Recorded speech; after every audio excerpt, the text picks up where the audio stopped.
हो हजुर को बोल्नुभयो? मुद्दालाल भने तपाईँ हो? मुद्दालालै हो त म। किन र को हो तपाईँ? तपाईँ के हो? म मुद्दा लेख्दैछु। तपाईँ घुम्ती घुम्ती के बोल्नु तपाईँ मुद्दा लेख्यो भने तान्यो को तपाईँ? को तपाईँ? दुनियाँलाई मुद्दा हाल्ने तपाईँलाई हामी साथी लाग्ने को तपाईँलाई तपाईँहरू? को तपाईँहरू भन्नुहोस् त? को तपाईँहरू? को भन्नुहोस् त तपाईँहरू? को भन्नुहोस् न? को भन्नुहोस् न भने एकचोटि मेरो कुरा नसुनेर त्यस्तै उठाउनु। को तपाईँहरू भन्नुहोस् त यहाँ? को तपाईँहरू? के को तपाईँ हामीसँग हिँड्नु पर्यो? मेरो कुरा सुन्नुहोस् न पहिला। हामीसँग हिँड्नु पर्यो भने तपाईँले खोल्दै हिँड्नु आज बल्ल भेट्यो तपाईँ। मेरो कुरा सुन्नुहोस् न एकचोटि प्लिज। आज बल्ल भेट्यो मेरो एकचोटि कुरा सुन्नुहोस् त ल। ल के कुरा भन्नुहोस् त? ल मेरो कुरा अलिकति अब मलाई बाहिर ढकेल्नु त भएन नि त। ल मेरो कुरा सुन्नुहोस् न। तपाईँले मलाई के भन्नुभयो? रवि लामिछानेले मुद्दा हालो, दाहालले मात्रै मुद्दा हाल्नु भन्नुभयो।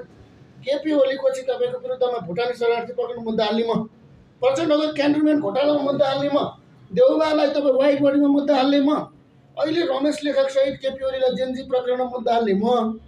यो तपाईँले समाचार सुनेको थियो कि थिएन? यत्रो मुद्दा हाल्ने मान्छेलाई तपाईँ खेदाउनु मिल्छ? मैले तपाईँको सबै गलत गर्ने मुद्दा हालेको छु नि त। यो कुरा तपाईँले बिर्सनु भएन नि त। होइन हामी त अर्को सुनेको थियो त। त्यतिका तपाईँले न्युज पढ्नु भएको थियो नि, युवराज सबैले मुद्दा हाले, युवराज सबैले मुद्दा हाले, मुद्दा हाले भने मै मान्छे हो त। मैले गरे हो नि। त्यो त गलत गरे हो नि। रवि लामिछानेले मेरै कारणले नागरिकता पाउनुभयो, मेरै कारणले तपाईँको चाहिँ मलाई राम्रो भइरहेको छ। अनि अब मै मान्छेलाई चाहिँ गाली गरेर हुन्छ तपाईँले? तपाईँले कस्तो समाचार सुन्नुभयो? सिधै मलाई उठाएर लान आउनु भयो कि तपाईँको चिनिया होइन? माछा चाहिँ गाउँ जस्तो गरेर हिँडेर तपाईँ के गरेँ? तपाईँ मैले नराम्रो काम गरेकै छैन। अब ठिक छ, यदि त्यो होइन रहेछ भने भोलि लगाएर खुल्ला हुन्छ, झुन्डियाली हुन्छ भनेर।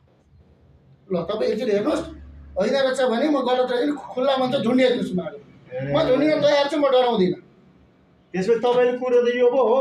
खासमा कुरै यही हो। तपाईँले कुरै बुझ्नु हामी गाउँबाट आएको नबुझेर पो त।